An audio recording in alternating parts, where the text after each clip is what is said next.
안녕하십니까. 네, 반갑습니다. 새해 복 많이 받으십시오.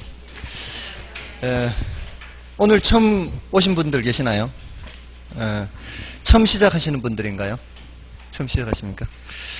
처음 시작하시는 분들을 위해서 제가 이렇게 첫 시간에는 늘 약간은 이렇게 코치의 말씀을 드립니다. 근데 11월, 12월 달에 수업할 때 첫 시간에 좀 길게 말씀을 드렸고요.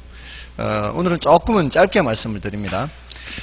그러니까 11월 첫 시간 오리엔테이션 수업을 듣지 못하셨던 분들은 다시 돌아가셔서 11월 동영상이 있으니까 그 11월 동영상의 첫 시간을 좀 1시간 정도 돼요. 그걸 좀 더 여유있게 좀 보시기 바랍니다. 어떻게 공부하는지, 공부하는 것에 대한 전반적인 그 플랜이라든가 학습 방법에 대해서 말씀을 드렸으니까 오늘은 이제 간단하게만 좀 말씀을 드릴 거예요. 그날 말씀드렸던 것 중에 좀 축약을 해서 그러니까 꼭 확인해 보시기 바랍니다. 전체적으로 공부를 해야 되는 방향을 제시한 그런 시간이기 때문에 1시간 정도 투자할 만한 가치가 있습니다.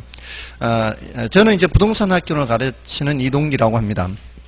지금 어제 무슨 공부를 하셨죠? 어제 중개사법이었나요? 자, 제가 가르치는 과목이 유일하게 부동산 학자가 들어가 있죠. 다른 것들은 모두 다 법 과목입니다. 학이라고 하는 과목의 특성상 우리나라에서 시행하고 있지 않는 그런 정책들도 출제가 됩니다.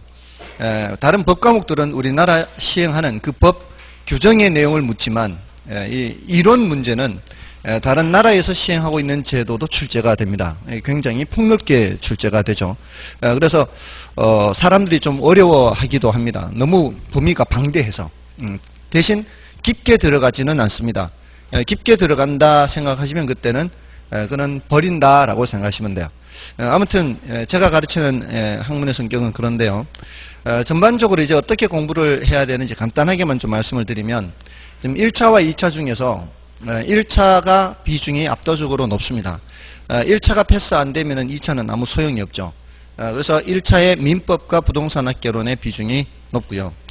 다음에 이제 2차 과목 중에서는 공법의 비중이 높습니다. 그래서 보통 민계공 요 세 과목을 더 치중해서 공부를 해야 되는 겁니다. 한 5월 정도, 6월 정도까지는 대체로 1차를 우선적으로 해야 됩니다. 1차가 튼튼하지 않으면 나중에 2차를 들어갈 수가 없습니다. 아무튼 민계공은 수능시험에서 국영수와 같은 과목이다 라고 생각하시면 돼요. 이거는 짧은 시간 내에 올라갈 수 없다는 뜻입니다. 다른 과목은 짧은 시간 내에 끌어올릴 수가 있습니다. 특히 어제 공부하신 중개사법은 더군다나 고득점으로 나오는 그런 과목입니다. 수업만 열심히 들어도 득점이 많이 되는 그런 과목이거든요. 대체로 다 그래요. 이제 모든 사람이 그런 건 아니지만 대체로 그렇다 볼 수가 있고요. 자, 근데 민계공은 그게 안 되니까 꼭 유념을 하시라는 겁니다. 그 중에 민법과 개론이 비중이 이제 더 높다는 거죠.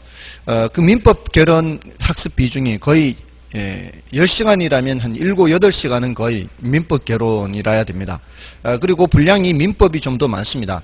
그러니까 공부하는 시간을 민법에 조금은 더 치중을 해서 공부를 하시기 바랍니다. 이거는 이제 가장 표준적인 방법이니까 여러분들이 이제 공부를 좀 해보시면은 어떤 것을 조금 더 해야 되겠다 이게 감이 올 겁니다. 자, 아무튼 그렇게 해야 되고요. 전체적인 학습 비중은 그렇습니다. 민계공 위주로 하되 민법 개론을 더 많이 한다. 그 중에 민법을 조금 더 비중을 높게 한다. 다음에 모든 자격시험에 공통된 이제 말씀을 드리자면 60점이면 합격하는 이런 시험은 그 성격상 기출문제가 매우 중요합니다. 기출문제는 모든 그 시험의 나침반이라고 할 수 있습니다.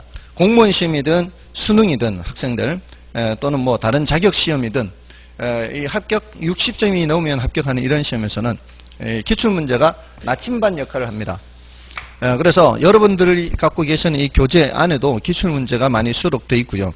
이 기본서 자체가 기출문제를 바탕으로 해서 쓰여졌다 이렇게 보시면 돼요.